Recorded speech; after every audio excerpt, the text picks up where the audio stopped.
একটা কবিতা শোনাচ্ছি।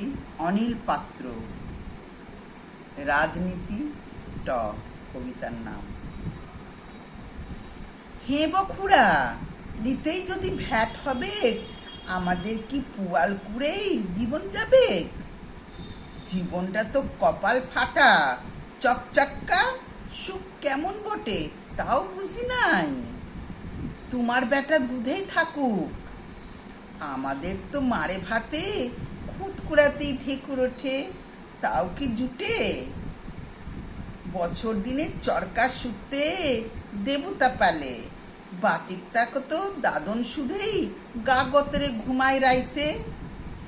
হে বখুড়া, লিতেই যদি বলবে মুখে, কইরব কবে আগের গুলান? রাজনীতিটা বুঝতে গেলে বলবে কেবল, ওটা কি আর বুঝার বটে? বুঝবি পরে, সেই দিন তো হবে কবে? তোমার বেটা আমার বেটা পিছলা সুখে, পলাশ বনে ফুল কুড়াবে, চাঁদ দেখাবে আধার রাইতে। খকার মাটা তো রাজার ঘুইরে পান চিবাবেক ময়লা দাঁতে, আর বাকিটা ভটের দিন আর কিছু ভটের পরে।